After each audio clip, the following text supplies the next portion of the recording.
Seguir adelante con nuestro estudio de la confesión de fe. Vamos en el 25.3.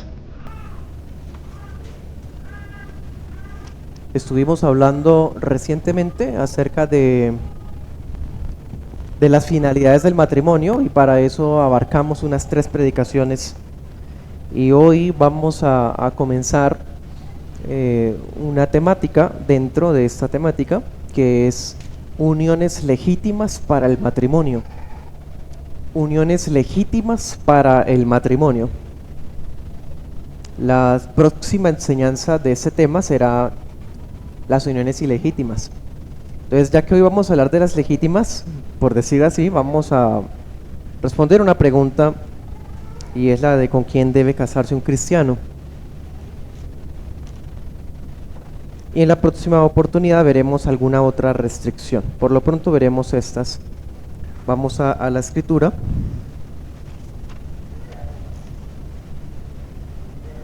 Primera de Corintios 7.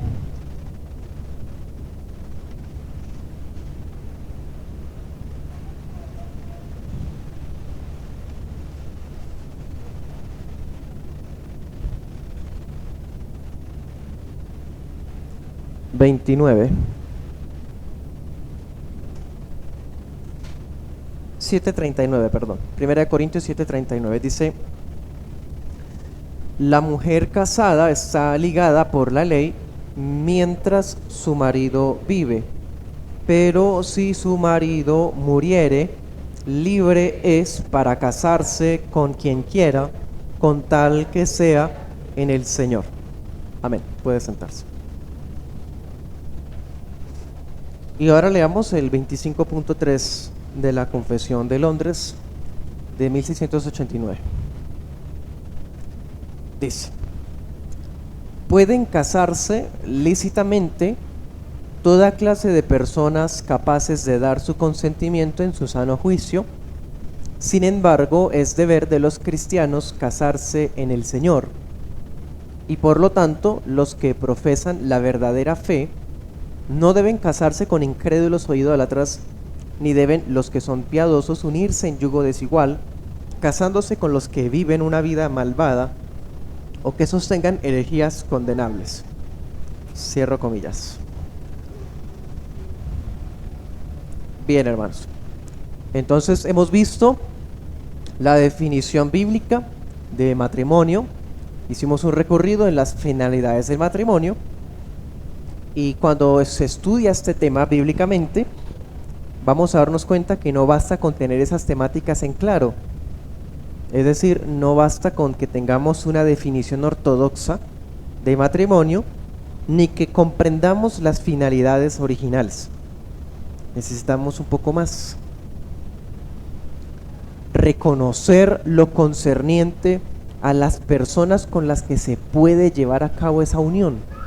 Porque sabemos que el matrimonio es un pacto solemne, como establecimos, con unos propósitos dados por Dios. Sin embargo, es una unión de dos personas. Entonces es necesario aclarar lo concerniente a esa otra persona. Dicho de otro modo, no solo es importante responder qué es o para qué, sino también con quién. Y de hecho, esta es la pregunta más usual, ¿no? ¿Con quién? Todos alguna vez la hemos hecho. En esta enseñanza estaremos viendo entonces los aspectos que deben contemplarse para que un matrimonio sea válido. Si Dios ha establecido el matrimonio como un lugar seguro al cual venimos a refugiarnos en virtud de nuestro diseño natural, entonces es muy importante discernir cuál es esa persona indicada para casarnos. ¿Cuáles son las características que debe buscarse al momento de seleccionar una pareja? Vamos a estar viendo que no hay nada místico en las respuestas a estas preguntas, ni nada excéntrico. Es tan sencillo como 2 cosas: que haya capacidad de consentimiento y que haya una profesión de fe genuina. Entonces estaremos viendo esa enseñanza así, en 2 puntos. Añadamos un tercero. En el primer punto veremos alguien capaz de consentir. En el segundo punto veremos alguien que sea cristiano. Y el tercer punto vamos a dejarlo como una reflexión dedicada a aquellos creyentes que ya están casados pero están en yugo desigual. Entonces, palabras para los casados en yugo desigual. Bueno, ese será el tema que abarcaremos esta tarde.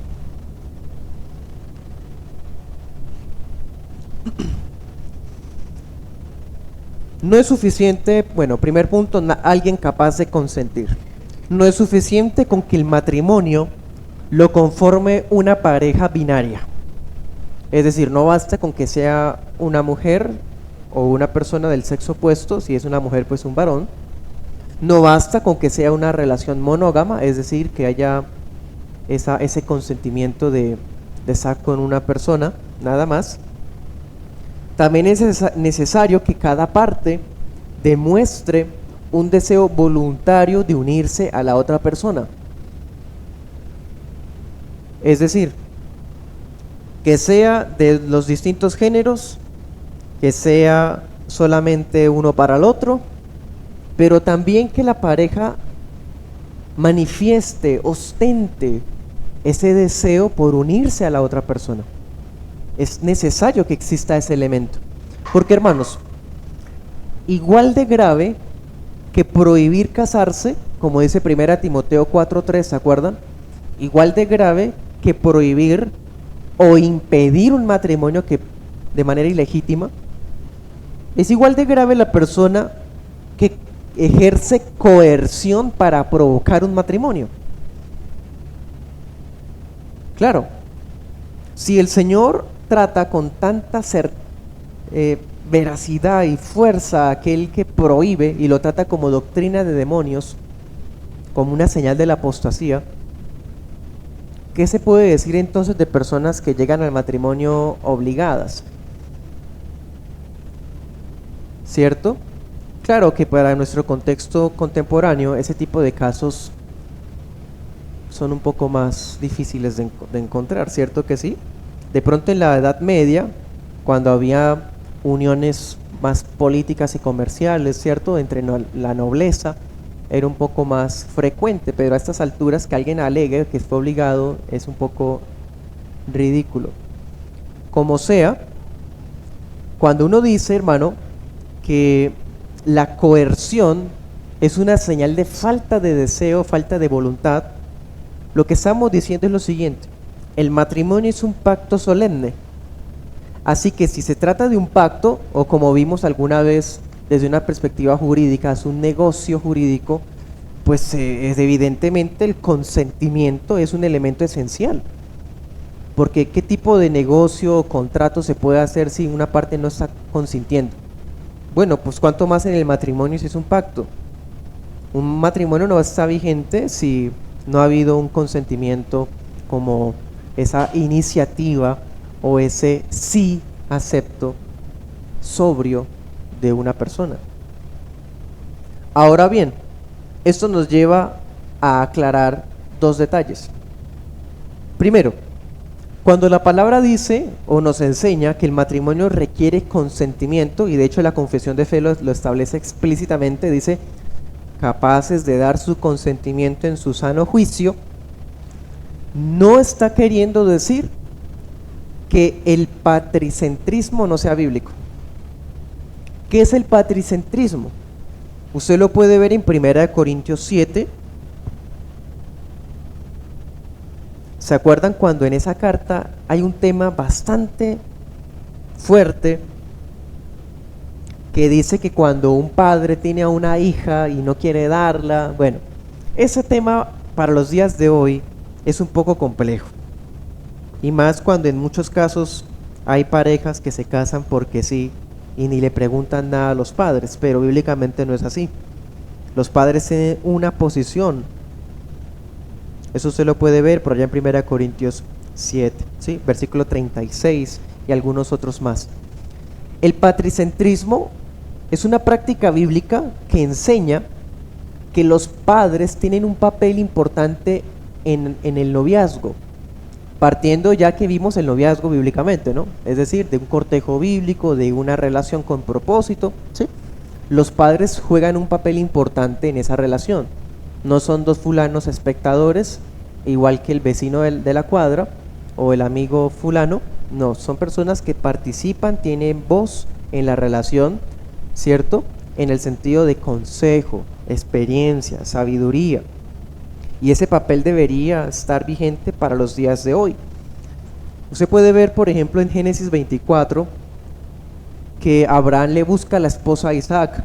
En Génesis 28, Isaac aconseja a Jacob, busca esposa, ¿sí?, en tal lugar, no la busques acá, ¿sí? O sea, los papás tienen un papel importante en el consejo, en aclarar el panorama para el soltero o soltera que está en busca de esa bellísima relación.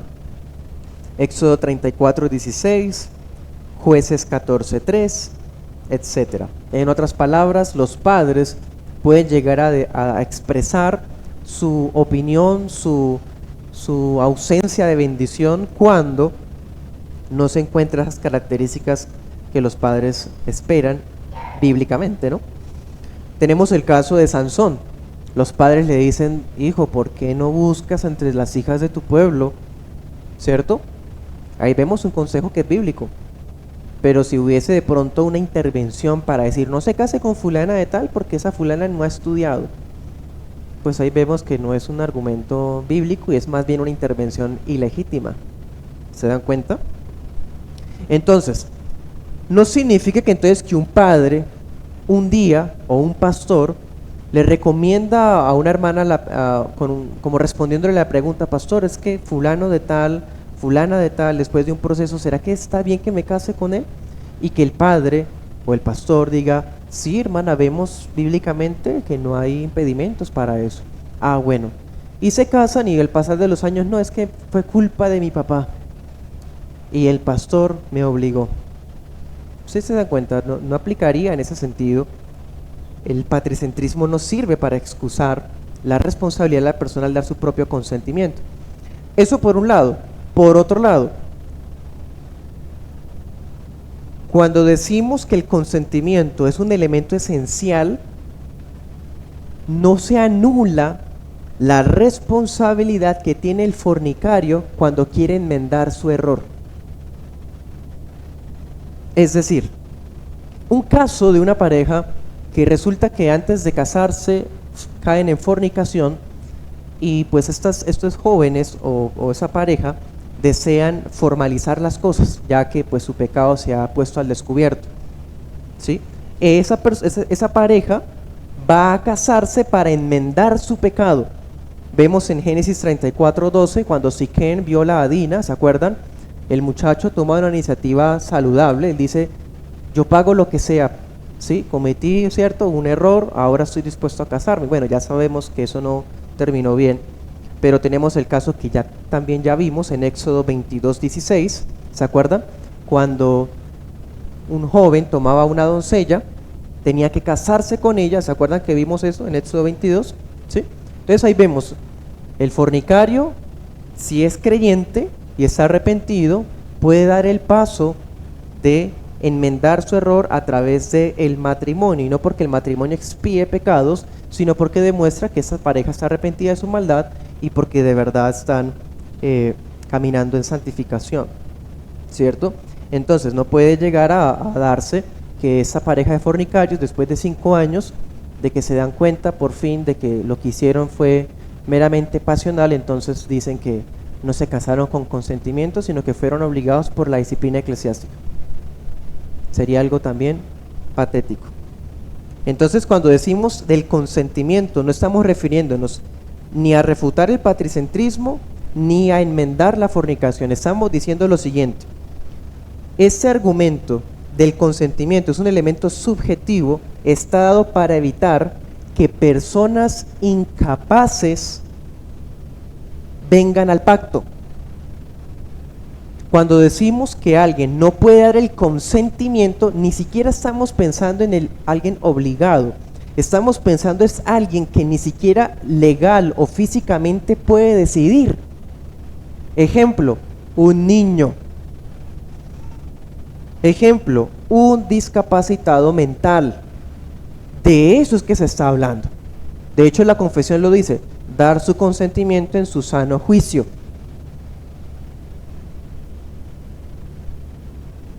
Entonces, cuando incluimos el consentimiento como un elemento importante para que se lleve a cabo un matrimonio, no estamos pensando en lo que mencioné ahorita para nada. Estamos diciendo puede casarse con quien quiera, con tal que sea en el Señor, y que no sea un niño, que no sea una persona con problemas neurológicos. Y eso hasta la ley de los hombres lo contempla.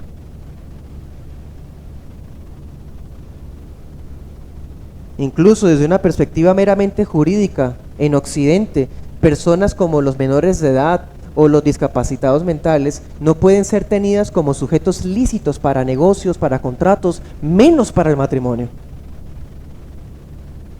Entonces, cuando hablamos del consentimiento, estamos hablando de estos casos, algo que va en contravía del Islam, donde enseñan de las relaciones pedófilas, hombres mayores pudiendo casarse con niñas.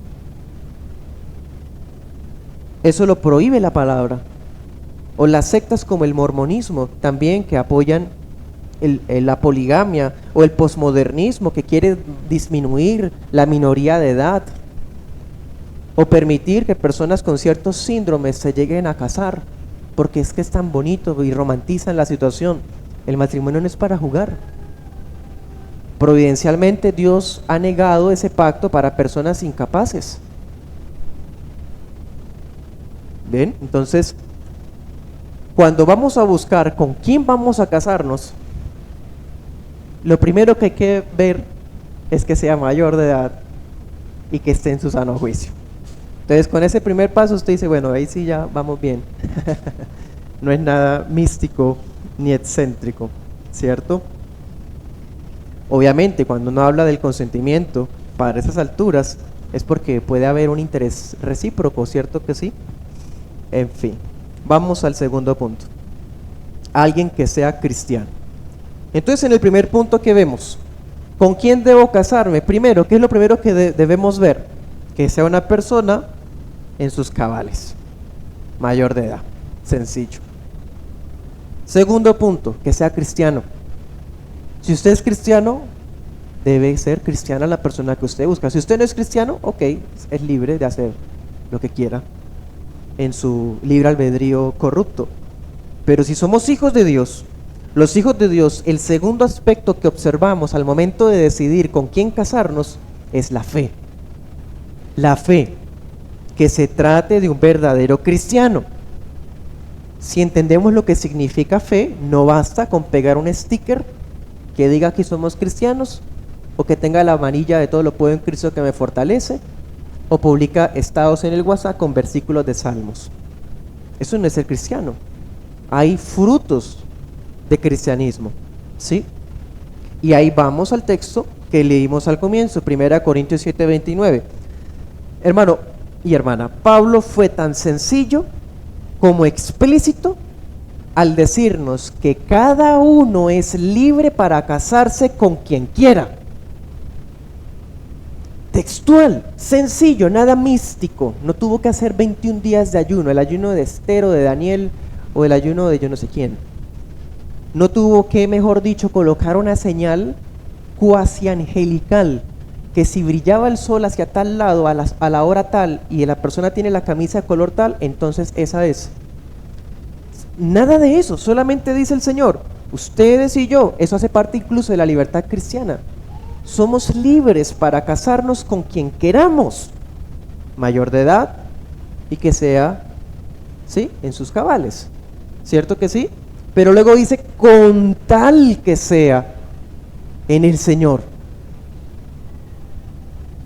Esto aquí, hermanos, suena bonito porque estamos en el siglo XXI, pero para la iglesia de los Corintios, que estaban siendo afectados por los judaizantes también, esto es tremendo. ¿Cómo así?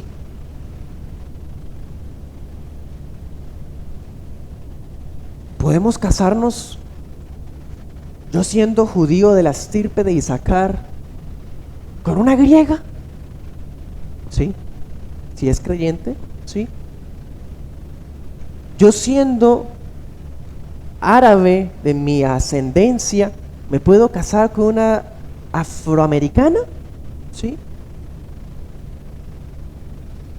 Con tal que sea en el Señor, es lo único, hermano.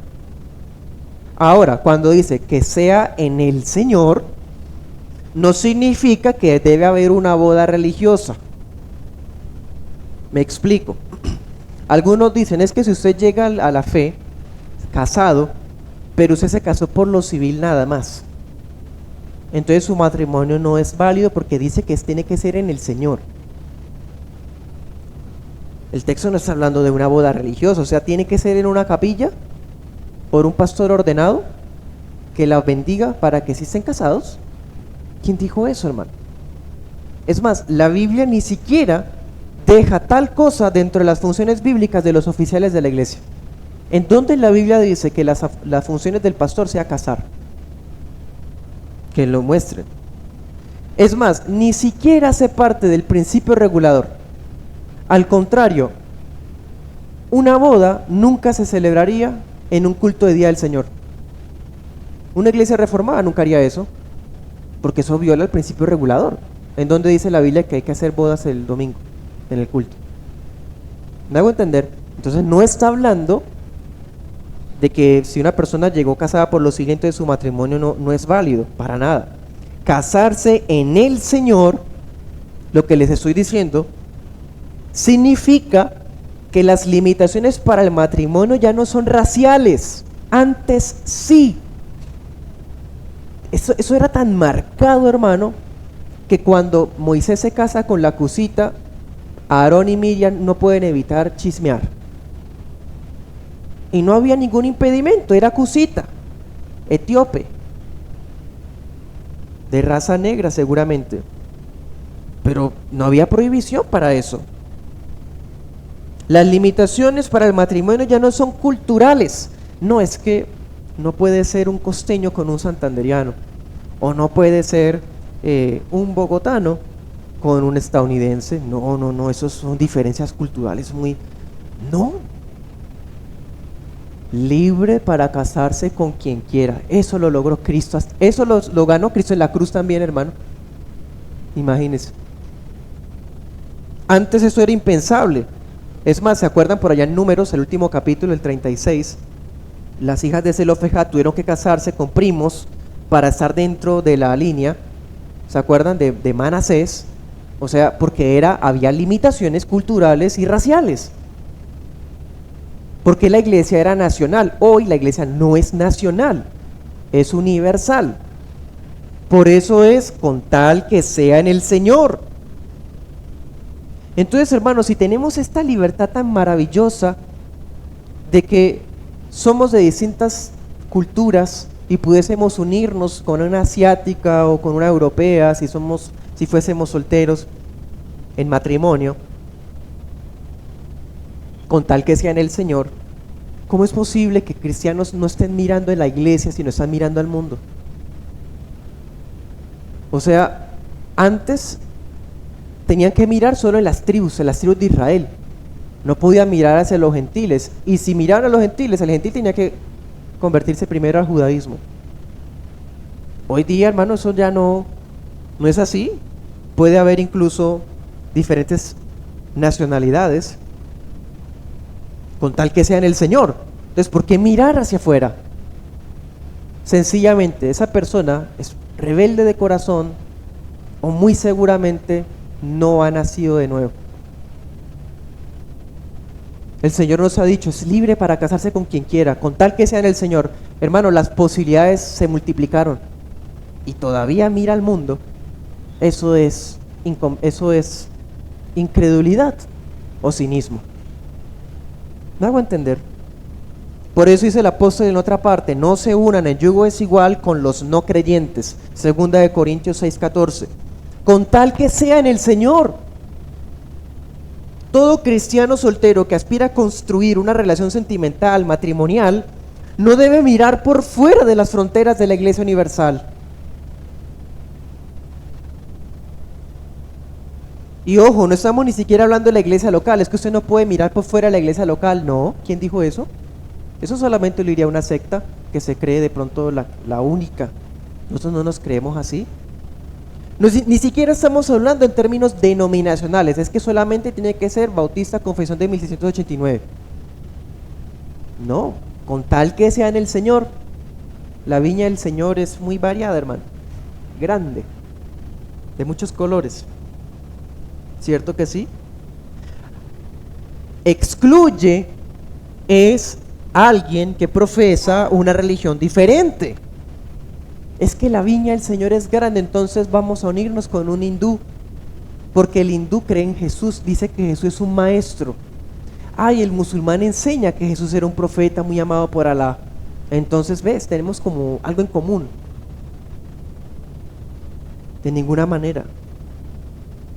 Lo mismo, unirse con alguien en una secta herética. Un creyente que hace casándose con alguien de la oración fuerte al espíritu, de la secta gnóstica. No hay nada en común. ¿Y por qué no? Aquí podríamos incluir de manera excepcional a un creyente que practica el cristianismo de una manera muy opuesta. Ejemplo, un bautista reformado casándose con una hermana ortodoxa griega, ortodoxa oriental. Pueden ser hermanos en la fe, pero van a haber inconvenientes por distintas formas de leer la palabra, de interpretarla. Entonces, en casos así deben ser demasiado cautelosos. Otro ejemplo, ¿qué hace una bautista reformada echando o siendo cortejada por un neopentecostal? ¿Me hago entender? Pueden creer en el Cristo, pero va a haber dificultades. Entonces ahí entra a jugar, hermano, la prudencia. La prudencia. ¿Qué tan prudente es ese tipo de relaciones? El bautista con el paido bautista, después de que tengan su primer hijo, ¿qué va a pasar? ¿Qué va a pasar con la creyente que cree que va a haber el rapto en cualquier momento y el otro hermano que dice que no, que la iglesia va a gobernar sobre el mundo, un postmilenial y un dispensacionalista? O sea, me hago entender, son hermanos en la fe, pero va a haber dificultades. Pero ahora pensemos con el tema del inconverso, el de la religión diferente, el de la secta. Un creyente mirando afuera a alguien del mundo. Si estamos diciendo que puede haber dificultad entre hermanos, ¿cuánta mayor dificultad va a haber con gente que ni siquiera es hermano? ¿Cómo podría ser dulce una relación con alguien cuyo enemigo es Dios?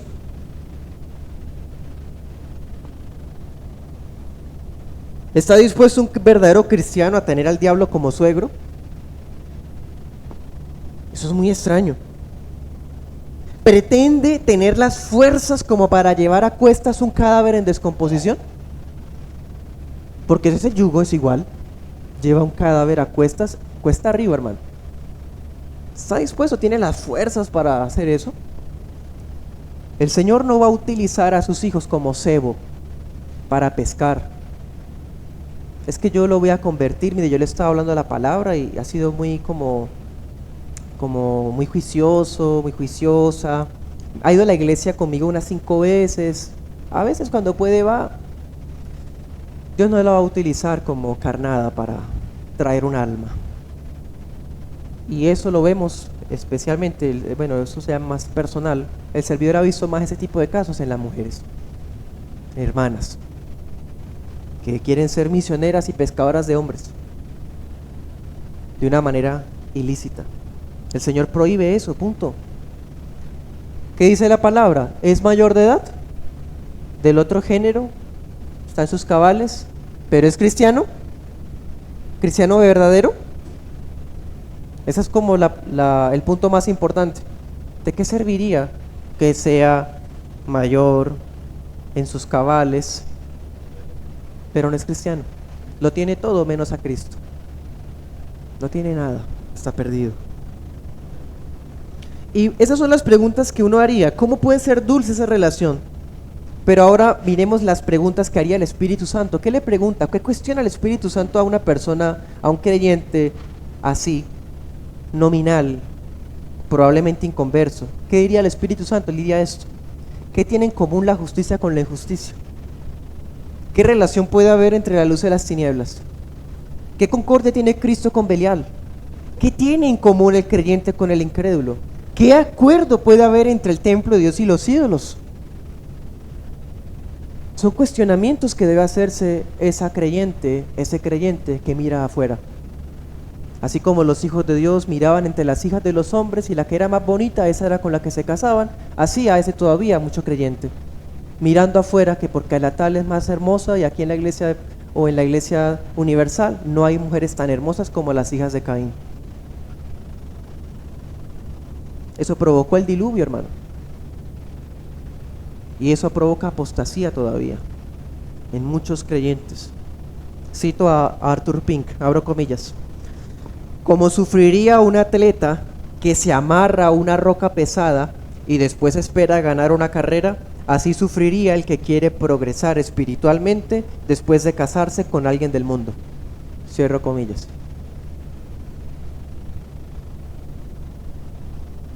Entonces, en ese segundo punto que vimos, el requisito más importante para saber con quién vamos a casarnos es que sea creyente verdadero. La fe en el Señor Jesús, en el Dios Trino, que tenga la palabra como su regla de fe y conducta.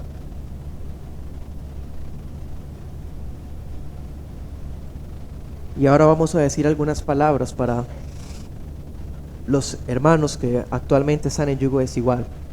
Tercer punto.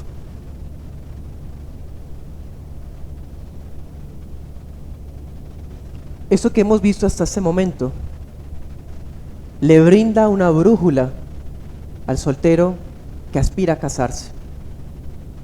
Ya hemos visto, si no tiene don de continencia, debe casarse. Debe casarse. Pero eso que voy a decir aplica para el que ya se casó y se casó mal. O ya se casó y llegó a la fe y el otro no llegó a la fe todavía. O él está en la fe y ella no. Eso es diferente. Eso es otra cosa, hermano. Y ahí vamos entonces al texto de Corintios, 1 Corintios 7, versículo 12. El Señor es tan hermoso que nos deja consejos explícitos al respecto. 1 Corintios 7, 12.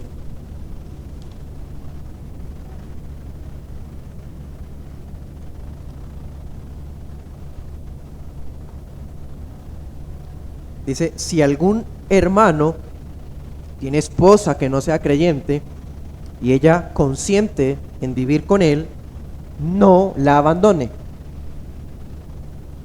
Si una mujer tiene esposo que no es creyente y él consiente en vivir con ella, no lo abandone. Yo he conocido casos, hermano, por ejemplo en la secta adventista, que si fulano de tal no es parte de la iglesia y la persona se casó, no es necesario que formalicen nada, puede dejarlo porque no está en la fe. Eso es típico de una secta. ¿Qué dice el Señor? No lo abandone. Sigue: porque el marido incrédulo es santificado en la esposa y la esposa incrédula en el marido. De otra manera sus hijos serían inmundos, mientras que ahora son santos. Pero si el incrédulo se separa, sepárese, hermano, pues no está el hermano o la hermana sujeto a esclavitud. En semejante caso, ¿cuál semejante caso? Que el inconverso se fue. Entonces le tocó al cristiano quedarse así. No, hermano, el Señor no lo llamó a ser esclavo de su conciencia de nadie, ni siquiera del esposo inconverso. Dice, sino que a paz nos llamó Dios, Porque ¿qué sabes tú, oh mujer, si quizás harás salvo a tu marido? ¿O qué sabes tú, marido, si quizás harás salvo a tu mujer? ¿A qué se refiere? A la que consiente o al que consiente en vivir con el creyente. El inconverso no ha querido irse, está ahí. Nunca va a la iglesia, habla mal de la iglesia, inventa cosas de los pastores, se burla cuando lee la Biblia, pero está ahí. No lo abandone. Es que es inconverso y la vida que tengo es un sufrimiento, no puedo congregarme fielmente como quisiera, el miércoles me toca conectarme y eso sí tengo un espacio, mejor dicho, en el evangelismo no puedo porque tengo que irme a hacerle el almuerzo, porque si no entonces, eso es el yugo desigual, para que sepan los solteros qué es el yugo desigual. No puedo tener una charla amena de la palabra con mi marido porque se burla, dice que esos son supersticiones, que eso no existe. Eso es la vida de alguien inconverso, de vivir con alguien inconverso. Entonces démonos cuenta, hermano. Ahora recordemos el contexto en el que estaban los corintios. ¿Se acuerdan? Los corintios están pasando una situación difícil, algunos falsos maestros están viniendo a la iglesia, hablan mal de Pablo, hablan mal del evangelio de Pablo y traen con ellos algunas prácticas extrañas, un poco inmorales, un poco abusivas, y surgen preguntas, y los corintios mandan una carta con preguntas, sobre todo de índole ética, y de esas está esto. ¿Se acuerdan? Mira el versículo 1, 1 Corintios 7:1, dice: en cuanto a las cosas de que me escribieron, ¿sí? O sea, ellos tienen la inquietud, Pablo, ¿de verdad que uno no debería casarse? Vea el versículo 1, esa es la inquietud que ellos tienen. Parece que estaban hablando que la mejor forma de vivir es la vida del celibato, o bueno, quién sabe. Entonces ellos allegan esas preguntas. Ese es el contexto en el que estaban. Hay unas preguntas. Además, hay un celo judaizante que estorba a la iglesia del primer siglo, ¿sí? La iglesia de Antioquía, allá en Galacia, cuando llegaron los de Jerusalén, ¿sí? Y los judíos se hacen a un lado para que no los vean juntarse con los gentiles, pero eran temas ahí prácticamente culturales, raciales. Ese celo judaizante estorbaba a la iglesia del primer siglo. Podríamos resumir la inquietud así: ¿deberían los hermanos que llegaron a la fe casados con un cónyuge inconverso abandonarlo a él y a los hijos fruto de esa relación? Esa era la pregunta. Pablo, ayúdenos. Nos están viniendo a decir que sí. Es más, nos están citando la palabra cuando decía que no había que mezclarse con los cananeos, o lo que hizo Esdras, que ordenó que se abandonara a las esposas extranjeras y a los hijos también. O sea, esa postura tenía base bíblica, pero desde la perspectiva de un antiguo pacto.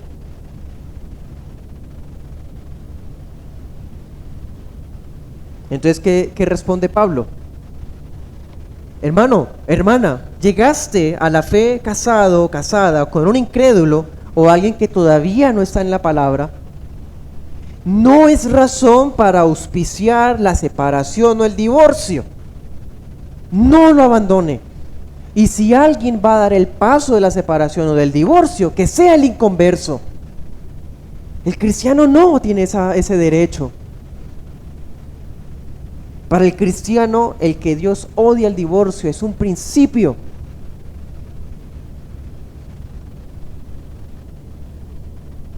Entonces, ¿qué dice el apóstol? Al contrario, continúen. Luego dice en el versículo 24, cada uno, hermanos, en el estado en que fue llamado, así permanezca para con Dios. Ya usted está en la fe, su esposa a veces va como que cuestiona todas las cosas de manera incrédula, su esposo es reacio al evangelio. No lo deje, el Señor no da esa autorización. La iniciativa por separarse nunca viene de un creyente, nunca. Cuando un cristiano aconseja darse un tiempo, cuando una cristiana tiene en el corazón el deseo de separarse del marido, porque le ha perdonado tantas, hermano, le aseguro, o hermana, que eso no se lo está dando el Espíritu Santo. Para nada.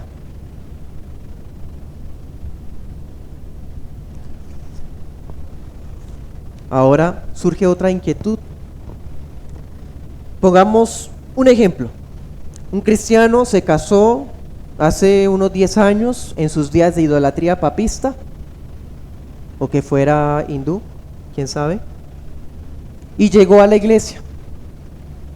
¿Ese matrimonio es válido? Claro que sí es válido.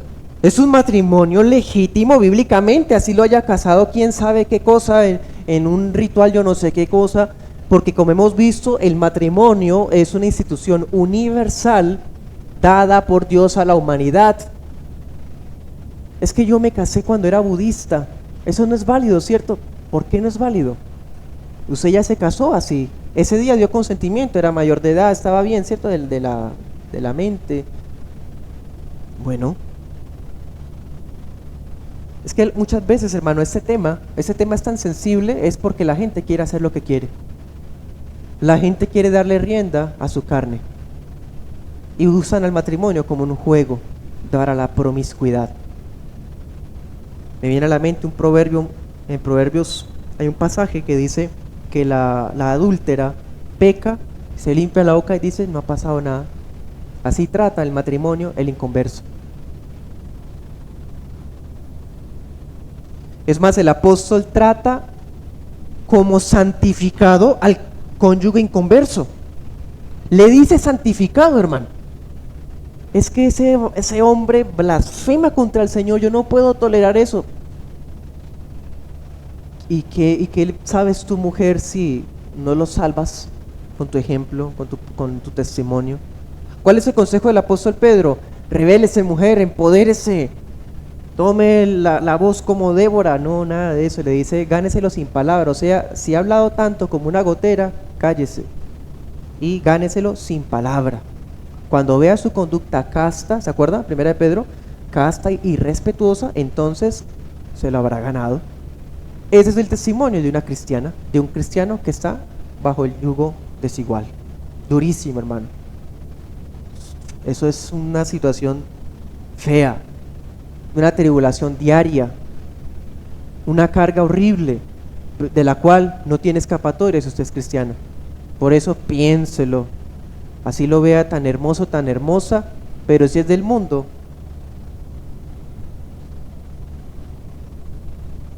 ¿Qué significa que el cónyuge sea santificado, hermano? Pues no es que el hombre sea salvado o que entra al pacto de gracia porque es casado con un cristiano, de ninguna manera.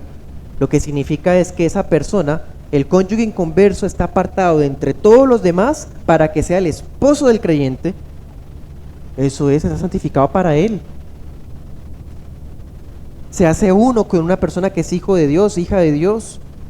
Es bendición para esa persona. ¿Quién quita? Por eso dice Pablo, ¿cómo sabes si de pronto no sea salvo? Ahora súmele a esa posibilidad el buen testimonio, la prudencia, la castidad. Hay muchas posibilidades de que haya salvación. Pero si la persona lleva un cristianismo lleno de prohibiciones, de legalismo, el creyente, el incrédulo se va a ir no por el testimonio del evangelio, hermano, se va a ir harto porque es una persona que nunca obedeció la palabra. Cito a Patient, uno de los padres bautistas, abro comillas: así como la comunión del hombre y la mujer en la cama, si no es conforme a la ley, es llamada fornicación, inmundicia e impiedad, así la comunión de dos personas cualesquiera, incluso los paganos, al ser conforme a esa ley del matrimonio, entonces es limpia o santa. Cierro comillas. Está casado y no son cristianos, es un matrimonio legítimo. Por eso dice Pablo, entonces sus hijos serían inmundos, ¿no? Porque es que están casados.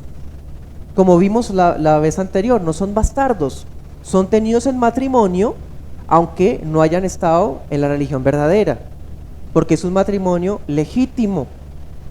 Por lo tanto, su pareja es su pareja legítima, sus hijos son santos porque son hijos legítimos. Eso es lo que significa el texto. Así que siendo frutos de un matrimonio sagrado, tanto de los hijos como el esposo que es inconverso, la esposa inconversa, son santos. Ya no se deben tratar como lo hizo Esdras, con los hijos de las extranjeras y las extranjeras. Esa era la inquietud de los corintios.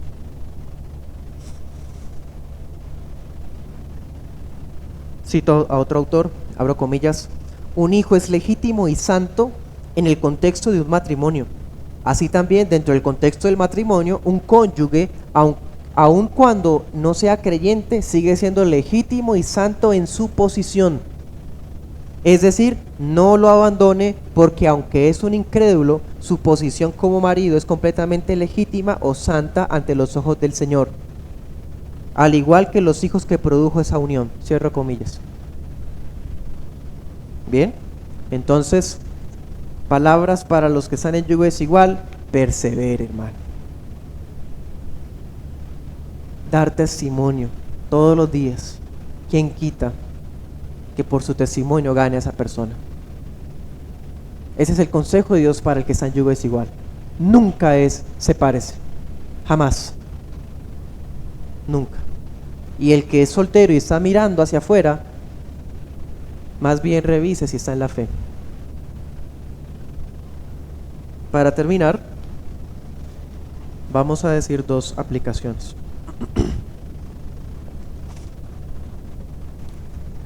Primera aplicación. Dos preguntas se resumen entonces las que uno debe hacerse al momento de escoger con quién casarse. Primera pregunta: ¿es la persona con la que quiero casarme mentalmente capaz para consentir en recitar los votos solemnes del matrimonio?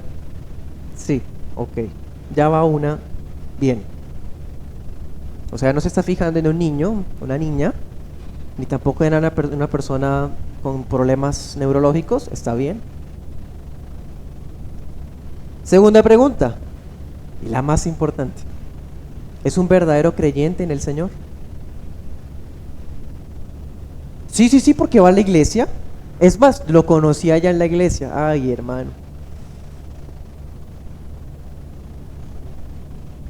Estas son las preguntas correctas, principales, que uno debe hacerse al momento de evaluar a un potencial candidato. Pero esa última pregunta: ¿es cristiano?, se resuelve con mucha cautela y puede llevar tiempo.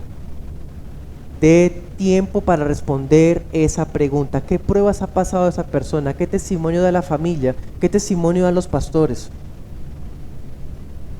¿Cómo es su actitud con los padres? ¿Ha tenido relaciones antes? Eso lleva tiempo, hermano. Es un tiempo prudente de observación. Hay personas incluso que demoran el bautismo. ¿Por qué? ¿Es bautizado? ¿Es bautizada de manera correcta? ¿Sí? Se requiere tiempo prudente para conocer el trasfondo familiar, de dónde son, cómo es la forma de vivir del núcleo familiar, qué tal se va a casar con una cristiana, pero donde fue criada por una mamá soltera, con muchas hermanas y con tías. Uy, hermano, hay peligros de matriarcado ahí.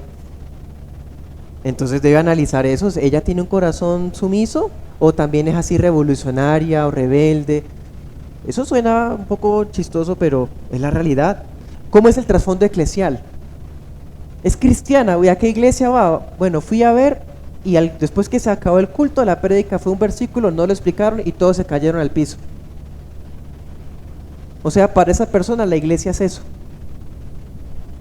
Es importante, hermano. ¿Cuál es el trasfondo doctrinal? ¿Tiene claridad con la Santísima Trinidad?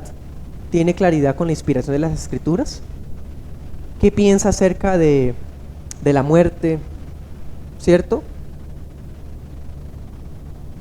Ay, no hay que ser tan teológicos. Ay, hermano, una cosa va a llevar la otra. Entonces, esto nos enseña otro detalle. No es bíblico el uso de las citas. ¿Para qué programar citas? O ser amigos en común en una aplicación de búsqueda de pareja. Y mucho menos dar pruebas de amor. Nada de eso es necesario para discernir. Lo que necesita para discernir es responder esas preguntas bíblicamente, con cabeza fría. Y ahí es donde entran los papás. Sus padres le llevan como que 20 años más de experiencia, de pronto puedan aportarle algo. Los pastores de pronto puedan darle un consejo bíblico, quizás, ¿no? Busque consejo, busque consejo. Especialmente no busque consejo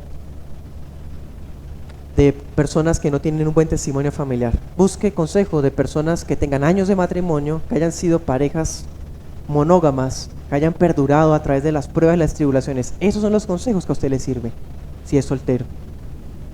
No use consejos de alguien que tiene experiencias que la han amargado, porque los consejos que va a dar, hermano, van a ser así. Segunda aplicación: añadir más requisitos a estos dos asuntos principales es respetable. Si usted quiere colocar más al estándar, bien, hágalo. No es que yo quiero que sea de cabello tal, estatura tal, eso es respetable. También hace parte de la libertad de conciencia. Pero mucho cuidado con que no se salga de la humildad cristiana. En Romanos 12:3 dice: digo a cada uno de ustedes que no tenga más alto concepto de sí que el que debe tener, sino que piense de sí con sensatez. ¿Cuántos candidatos apropiados se dejaron pasar por mero orgullo? Entonces, tengamos un concepto de nosotros sobrio. Es que yo tengo tantos diplomas, yo tengo posgrado, yo he viajado, yo he hecho esto y lo otro, pues yo exijo que la otra persona sea más. ¿Ese estándar se basa en la palabra o es un mero capricho personal? Si tiene las dos cosas que hemos visto hoy, es lo más importante. Lo demás que usted quiera añadir es respetable, pero siempre sea humilde. Porque si parte con el hecho de que usted es más digno que la otra persona, ahí ya empezó mal. No está listo para casarse. Hermanos, casarnos, y más cuando somos cristianos, es ceder. Ceder. No imponernos a nosotros. Por eso no funcionan los matrimonios del mundo. Bueno, recordemos que la persona que elegiremos será con quien reflejaremos el Evangelio. Y el Evangelio es la relación eterna que existe entre Cristo y su iglesia. Esa mujer es como la iglesia por la que Cristo murió. ¿Moriría yo por ella? Mujer, ese hombre es como Cristo en la tierra para usted. ¿Lo ve así? ¿Usted se sujeta a ese hombre? Si la respuesta a las preguntas es no, no está listo. No está listo, siga orando al Señor. Amén. Oremos.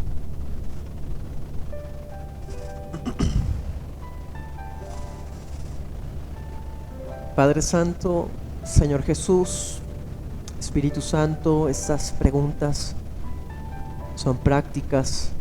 Todos nos las hemos hecho alguna vez, pero pecamos cuando en vez de hacer las preguntas correctas nos hacemos otras que son superficiales, vanas, para esconder la verdadera situación. Te rogamos que los hermanos solteros y hermanas que escucharon esta enseñanza o la vayan a escuchar después, sean redarguidos, oh Dios, para tener discernimiento al momento de elegir pareja. Guárdanos, oh Dios, de la promiscuidad, de la inmundicia y de la fornicación. Oramos también por los hermanos, también que escuchan la grabación después, que están casados en yugo desigual, por la providencia tuya, Señor. Quizás te plació salvar a uno primero que al otro. Quizás ni siquiera nunca será salvo o salva. Pero darles, oh Dios, fortaleza, perseverancia, esperanza, Señor. El amor todo lo espera, todo lo soporta. Y en tu nombre, oh Dios, refleja en tu evangelio. Las esposas que se encuentran en esa situación, con una conducta casta, respetuosa, no jactanciosa ni vanidosa, ganar sin palabras a ese hombre. Y ese varón, oh Dios, con un trato digno, honorable, santo, proveedor. También, oh Dios, úsalo para traer a su esposa a ti. Ten misericordia, oh Dios, de los hermanos que se encuentran en ese yugo desigual, en esa tribulación tan terrible de todos los días. Ayúdalos, oh Dios, y que sirvan esos casos como ejemplos para los solteros. para que los guardes, oh Dios, de caer en ello. Que podamos todos nosotros examinarnos en la fe, de modo que no tengamos nada que mirar afuera. Guarda tu iglesia, guarda tu pueblo. A los que somos padres, Señor, danos sabiduría para enseñarle a nuestros hijos desde temprano acerca de esto. Enseñarle lo que les pasó a los israelitas cuando se mezclaron con los cananeos, las situaciones que tuvieron que sufrir los cristianos en yugo desigual. Y así, Señor, desde temprano puedan ser preparados las niñas, doncellas, para ser esposas virtuosas, y los varones para ser hombres de Dios piadosos. Ayúdanos, Señor, para glorificarte con nuestros matrimonios. En el nombre de Jesús. Amén. Amén.